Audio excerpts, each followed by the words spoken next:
Greetings everyone, welcome to my channel Monika Singh tutorials जिसमें कि आज हम क्लास 10 फर्स्ट फ्लाइट का चैप्टर 10 करेंगे। That is the sermon at Banaras. Sermon का मतलब होता है उपदेश देना। पहला उपदेश जो कि बनारस में दिया गया था, किसने दिया था? लॉर्ड बुद्धा ने दिया था। जबकि उनको एनलाइटमेंट, जबकि उनको वो जो शिक्षा थी, जो स्पिरिचुअली वो अवेकन हो गए थे, तो उसके बाद उन्होंने जो अपना पहला उपदेश दिया था उसी के बारे में ये चैप्टर है। तो वो क्या उपदेश दिया था उन्होंने, वो हम इस चैप्टर में रीड करेंगे। सो let's start the chapter. But before that, if you have not subscribe my channel, उसको सब्सक्राइब करें। वीडियो पसंद आए तो लाइक करें और ज़्यादा से ज़्यादा शेयर करें। So let's start the chapter. The Sermon at Banaras. The Sermon at Banaras है, it's the 10th chapter of First Flight. First Flight जो बुक है क्लास 10th की, उसका 10th चैप्टर है। इसको आज हम पढ़ने जा रहे हैं। जो सरमन होता है, सरमन मीन्स उपदेश देना। कहाँ पर उपदेश दिया? बनारस में। जैसे कि आपको टाइटल से पता ही चल रहा है, ये किसी के उपदेश के बारे में हम लोग बात कर रहे हैं। तो ये किसी और के नहीं, हम लोग लॉर्ड जो बुद्धा थे उनके उपदेश की बात कर रहे हैं कि किस तरीके से उन्होंने रेनन्सिएशन में संन्यास लिया था, किस वजह से उन्होंने संन्यास लिया था, और उन्होंने जो अपना सबसे पहला उपदेश दिया था वो कहाँ पर दिया था। जो उन्होंने सबसे पहला अपना उपदेश दिया था वो बनारस में दिया था, और उसमें उन्होंने क्या बताया था वो भी आपको इस चैप्टर में पढ़ने को और सीखने को मिलेगा। So let's start the chapter. जो चैप्टर हम उसको स्टार्ट करेंगे। Activity we will do later, इसको हम बाद में देखते हैं। Gautam Buddha, 563 BC to 483 BC, began his life as a prince named Siddhartha Gautama in northern India. कहते जो गौतम बुद्धा थे वो बॉर्न हुए थे 563 BC में and he was died in 483 BC। उन्होंने जो अपनी लाइफ की शुरुआत की थी, तो उनकी लाइफ की शुरुआत उन्होंने कैसे की थी? एक प्रिंस की तरह की थी। वो एक राजा के बेटे थे और उनका नाम था सिद्धार्थ गौतमा, और वो नॉर्दर्न इंडिया के प्रिंस थे। At 12 he was sent away for schooling in the Hindu sacred scriptures and 4 years later he returned home to marry a princess.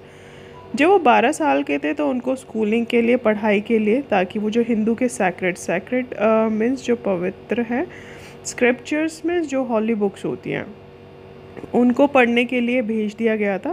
और 4 साल के बाद जब वो अपनी पढ़ाई पूरी करके वापस आए थे तो उन्होंने एक जो प्रिंसेस थी उससे शादी कर ली थी, यानी कि एट द एज ऑफ 16 ही got married. They had a son and lived for 10 years as befitted royalty. मतलब उनको एक बेटा हुआ उनकी शादी से, और उन्होंने जो 10 साल थे अपनी शादी के वो बहुत अच्छे से बिताए, और मतलब उनकी जो लाइफ थी वो बिल्कुल परफेक्टली फिट थी रॉयल्टी के लिए। As a prince, as a king, उन्होंने जो अपनी लाइफ थी उसको काफ़ी एंजॉय किया था। At about the age of 25 the prince there hair to for shielded from the sufferings of the world. कहते जब वो अराउंड 25 ईयर्स के थे तो जो प्रिंस थे उनके सामने जो सफरिंग्स थी वर्ल्ड की वो उनके सामने एकदम से आ गई। While out hunting, chanced upon a sick man, then an aged man, then a funeral procession, and finally a monk begging for alms. कहते एक बार जब वो हंटिंग के लिए गए थे, शिकार के लिए गए थे, तो चांस अपॉन का मतलब होता है कम अक्रॉस बाय चांस, मतलब अचानक से उनके सामने एक सिक मैन, बीमार आदमी आ गया, उसके बाद एक बूढ़ा आदमी, और उसके बाद एक जो फ्यूनरल प्रोसेशन था, यानी कि एक जो आदमी थी उसकी अर्थी ले जाई जा रही थी, और फाइनली उनको एक मॉन्क जो साधु था वो बैगिंग फॉर आर्म्स होता है भीख मांगना, तो वो उसको भीख मांगते हुए दिखाई दिया। यानी कि 25 की एज में उनको एकदम से जो लोगों की सफरिंग है, पेन है, वो उनके सामने आ गया, और वो सोचने लगे कि मतलब ये जो पेन है इनका रीज़न क्या है।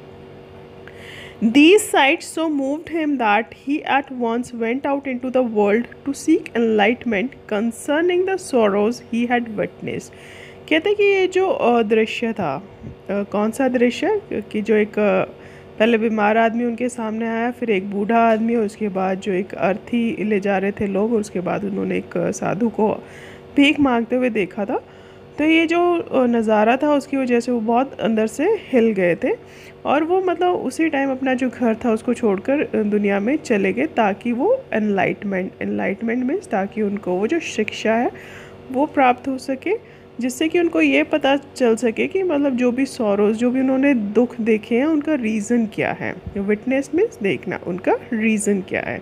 एनलाइटमेंट होता है state of high spiritual knowledge, मतलब हाई स्पिरिचुअल नॉलेज, शिक्षा पा लेना, दीक्षा पा लेना, जिसकी वजह से हम लोग यूनाइट कर जाते हैं भगवान के साथ। ठीक है, मतलब वो दुख ने उनको इतना हिला दिया कि उसी टाइम वो अपना घर छोड़ के जो है उनके रीज़न को पता करने के लिए वहाँ से चल पड़े। He wandered for 7 years and finally sat down under a peepal tree where he vowed to stay. कहते हैं कि मतलब वो 7 साल तक इधर उधर घूमते रहे, उसके बाद वो एक जो पीपल का पेड़ था उसके नीचे बैठ गए।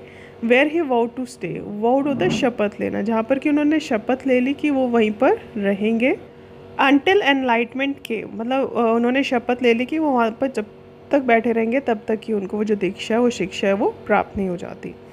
Enlightened after 7 days, he renamed the tree the Bodhi tree, tree of wisdom। मतलब जैसे ही वो वहाँ पर बैठे तो 7 दिनों के अंदर ही उनको जो वो एनलाइटमेंट है, वो जो शिक्षा है, वो प्राप्त हो गई। और उन्होंने वो जो पेड़ था उसका नाम भी क्या रख दिया था, Bodhi tree, a tree of wisdom, यानी कि बुद्धि का tree. And began to teach and to share his new understandings. और उसके बाद मतलब उन्होंने जो भी शिक्षा उनको मिली थी वो उन्होंने लोगों को पढ़ाना शुरू कर दिया, उनके साथ शेयर करना शुरू कर दिया। At that point he became known as the Buddha. उस टाइम पे उनको लोग किस नाम से जानने लगे, बुद्धा के नाम से। द अवेकन और द एनलाइटन, मतलब एक ऐसा पर्सन जो कि अवेक हो चुका है, जाग चुका है, एनलाइटन हो चुका है, जिसको कि शिक्षा मिल चुकी है। The Buddha preached his first sermon at the city of Banaras, most holy of the dipping places on the river Ganges. That sermon has been preserved and is given here. वो कहते हैं उन्होंने जो बुद्धा थे, उन्होंने जो अपना पहला सरमन था, पहला जो उपदेश दिया था, प्रीस्ट मीन्स पढ़ाना, लेक्चर देना, जो उन्होंने अपना सबसे पहला उपदेश दिया था वो बनारस में दिया था, जो कि एक हॉली सिटी मानी जाती है, बहुत ही पवित्र सिटी मानी जाती है। और डिपिंग प्लेसेस है, डिपिंग प्लेसेस में जहाँ पर जाकर लोग डुबकी लगाते हैं ताकि उनको जो पाप है वो सारे धुल जाएं।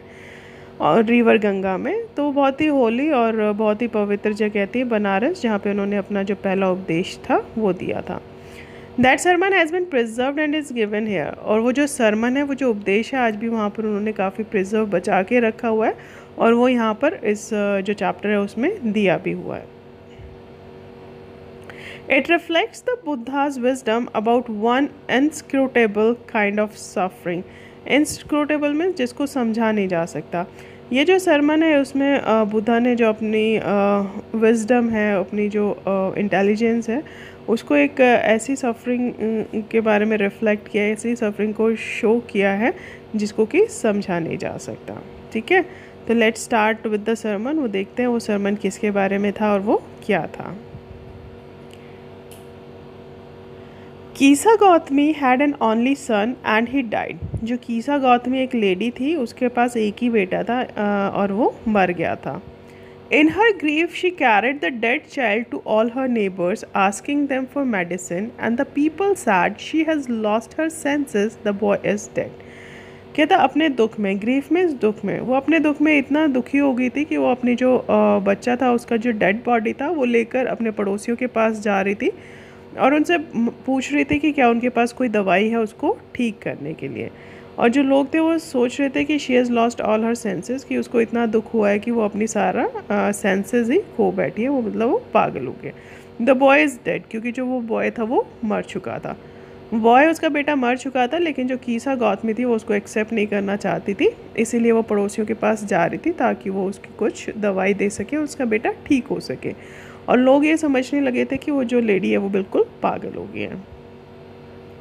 At length, Kisa Gautami met a man who replied to her request, "I cannot give the medicine for the child, but I know a physician who can." अब कुछ दूर जाने के बाद जो कीसा गौतमी है वो एक आदमी से मिलती है जो उसको रिप्लाई करता है उसकी रिक्वेस्ट को कि मैं तुम्हें कोई मेडिसिन, कोई दवाई तो नहीं दे सकता तुम्हारे बच्चे के लिए, लेकिन मैं एक ऐसे फिजिशियन मीन ऐसे डॉक्टर को जानता हूँ जो कि इसको दवाई दे सकता है। And the girl said, pray tell me sir who is it. And the man replied, go to Sakyamuni the Buddha. तो वो उसको पूछती है कि मैं तुमसे प्रार्थना करती हूँ कि मुझे बता दीजिए सर कि वो कौन है जो इसको दवाई दे सकता है। और जो वो मैन होता है वो उसको रिप्लाई करता है कि तुम साक्यामुनि जो बुद्धा है उनके पास जाओ, वो तुम्हारे बेटे के लिए दवाई दे देंगे। Kisa Gotami repair to the Buddha and cried. Repair means went. जो कीसा गौतमी है वो बुद्धा के पास जाती है और जाकर रोती है, Lord and master give me the medicine that will cure my boy. कि हे भगवान, हे मास्टर, आप एक ऐसी दवाई मेरे बेटे को दे दो जिससे कि वो क्योर हो जाए, बिल्कुल ठीक हो जाए। The Buddha answered, I want a handful of mustard seed. And when the girl in her joy promised to procure it, the Buddha added, the mustard seed must be taken from a house where no one has lost a child, husband, parent or friend. तो जो बुद्धा है उसको जवाब देते हैं कि ठीक है मैं इसको दवाई दे दूंगा, बट मुझे क्या चाहिए, एक हैंडफुल ऑफ मस्टर्ड, मतलब मुझे एक मुट्ठी भर मस्टर्ड सरसों के दाने चाहिए। और जो लड़की वो बहुत खुश हो जाती है, उसको प्रॉमिस करती है कि वो प्रोक्यूर मीन्स इकट्ठा करके ले आएगी। लेकिन जो बुद्धा है उसमें एक कंडीशन लगा देते हैं, और वो कंडीशन ये है कि उसको जो मस्टर्ड सीड है, जो वो सरसों के दाने हैं, वो एक ऐसे घर से लेकर आने जहाँ पर किसी भी बच्चे की, किसी भी हस्बैंड की, किसी भी पेरेंट की या किसी भी फ्रेंड की डेथ ना हुई हो। मतलब उसको एक ऐसा घर ढूंढना है जहाँ पर किसी की डेथ नहीं हुई है, और ऐसे घर से उसको क्या लेकर आना है, एक हैंडफुल ऑफ मस्टर्ड सीड।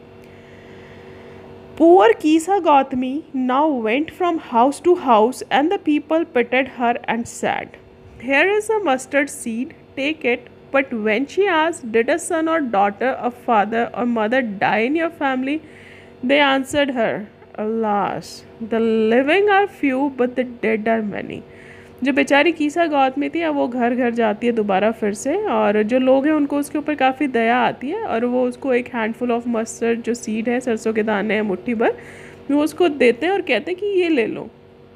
लेकिन जैसे वो ये पूछते हैं कि क्या तुम्हारे घर में किसी बेटे की, बेटी की या फादर की या मदर की डेथ हुई है फैमिली में, तो वो उसको जवाब देते हैं कि मतलब जो ज़िंदा लोग हैं वो कम हैं लेकिन मरने वाले ज़्यादा हैं, यानी कि डेथ ज़्यादा है और लिविंग कम है। Do not remind us of our deepest grief. अब वो उसको रिक्वेस्ट करते कि हमें हमारा जो सबसे मतलब गहरी दुख है उसके बारे में याद मत दिलाओ। And there was no house but some beloved one had died in it. कहते हैं कि ऐसा कोई भी हाउस नहीं है, ऐसा कोई भी घर नहीं है जिसमें किसी के चाहने वाले की डेथ ना हुई हो। Kisa Gotami become weary and hopeless. Weary means थक जाती है, वो बहुत ज़्यादा थक जाती है और नाउमीद हो जाती है। And set down at the way side watching the lights off the city. और वो मतलब सड़क के किनारे पर बैठ जाती है और वो जो सिटी, शहर की लाइट्स है उनको देखने लगती है। As they flickered up and were extinguished again. मतलब वो पहले क्या करती है, जो स्ट्रीट लाइट्स हैं, जो लाइट है वो पहले फ्लिकर करती है, झपझपाती है, उसके बाद वो बुझ जाती है। At last the darkness of the night rain everywhere. Rain everywhere means फैल जाती है। उसके बाद जो अंधेरा है रात का वो चारों तरफ फैल जाता है। And she considered the fate of man. और उसके बाद मतलब जो एक आदमी का फेट है, किस्मत है, उसको वो कंसीडर करती है, उसके बारे में सोचती है। That the life flicker up and are extinguished again. Extinguished means बुझ जाना, कि जो एक ह्यूमन बीइंग है उसकी जो लाइफ है वो फ्लिकर करती है, पहले वो फड़फड़ाती है, उसके बाद वो बुझ जाती है।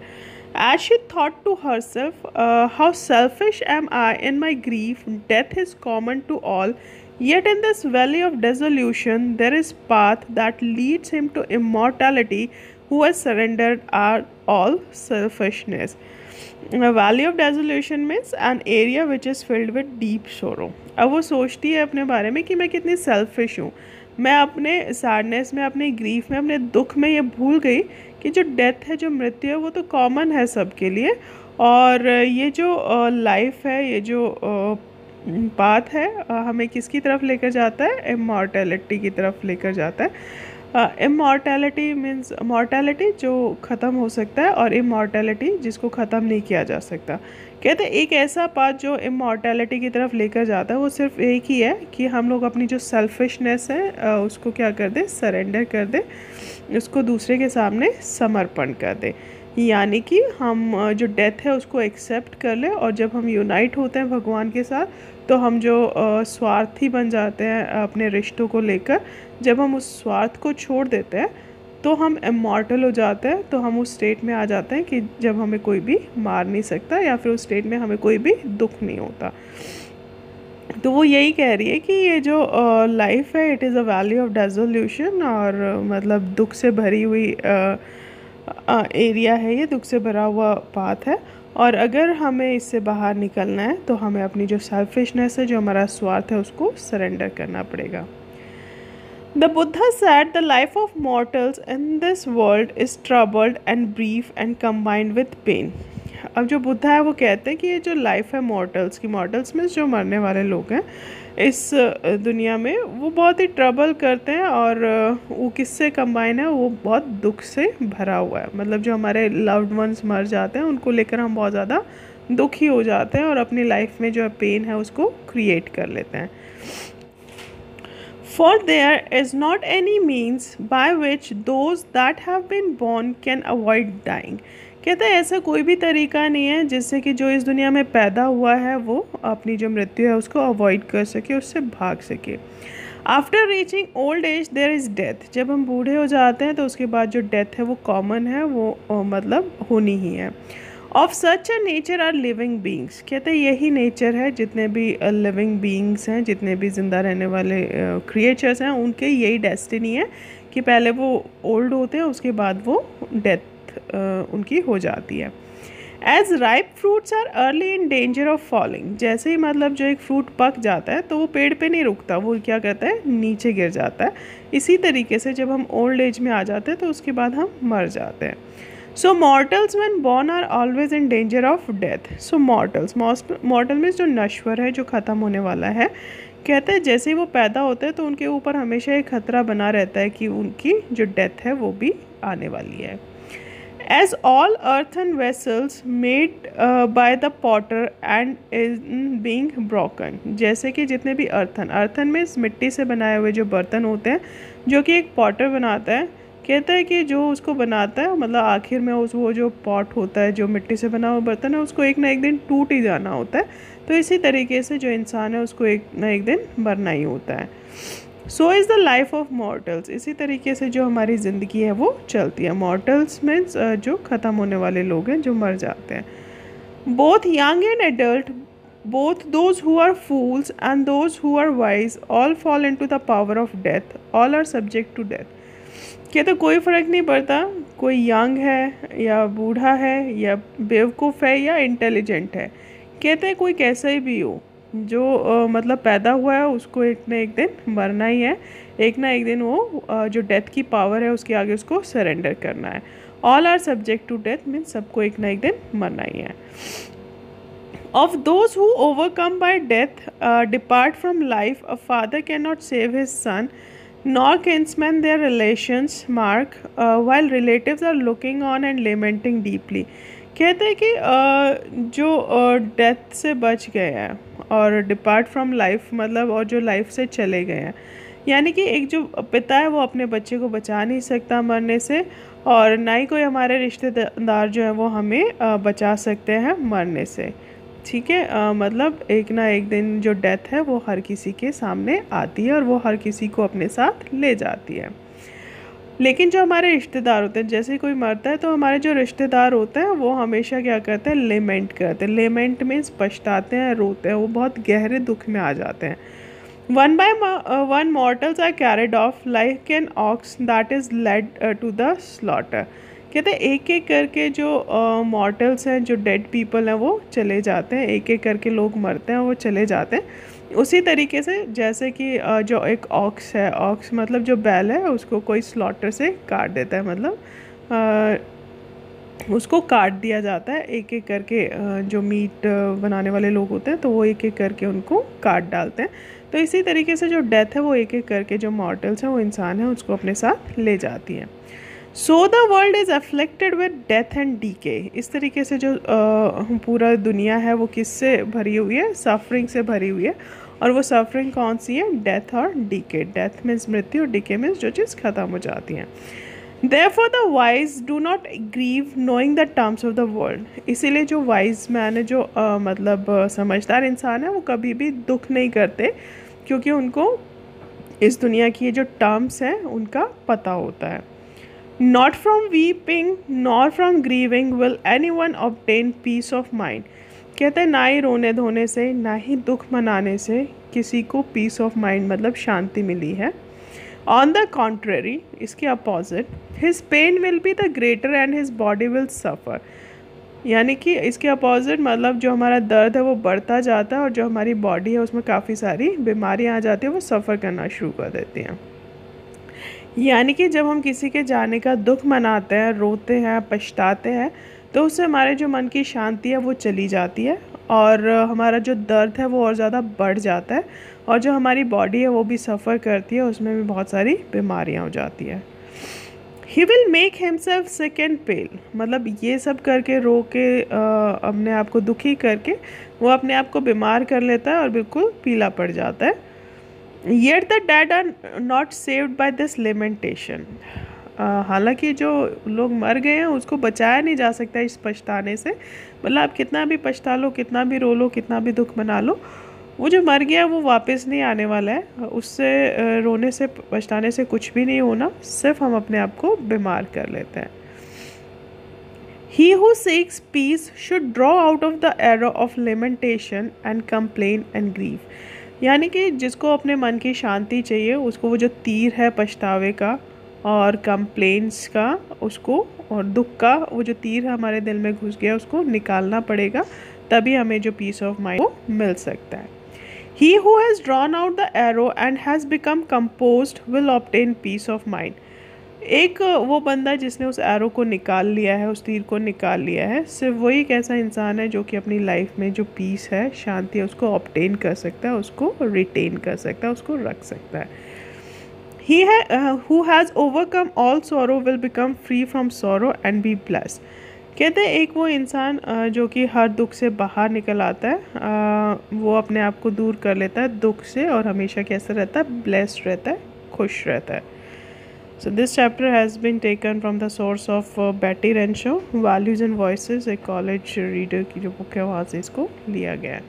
I hope you all understand the message. सबको ये जो चैप्टर है इसका मैसेज समझ में आया होगा। द मैसेज इज़ दैट कि everybody has to face the death in their life. हर एक इंसान को अपनी जो लाइफ है उसमें डेथ फेस करनी पड़ती है। अगर हमारा जो रिलेटिव है, कोई हमारा लव्ड वंस है, वो मर गया है तो उसके लिए हमें बहुत ज़्यादा रोना पछताना नहीं चाहिए क्योंकि उससे हम अपने आप को ही नुकसान पहुंचाते हैं। We should accept that the death is the ultimate reality of life. हमें ये एक्सेप्ट करना पड़ेगा कि जो डेथ है वो हमारी लाइफ का अल्टीमेट ट्रुथ है। So that is the message that Lord Buddha gave in his first sermon. I hope you all understand it. सबको समझ में आया होगा। जो कुछ डिफ़िकल्ट वर्ड्स हैं वो मैंने डिस्क्रिप्शन में डाल दिए, आप प्लीज़ वहाँ से इसको देख सकते हैं। And please don't forget to subscribe the channel. Thank you and have a nice day.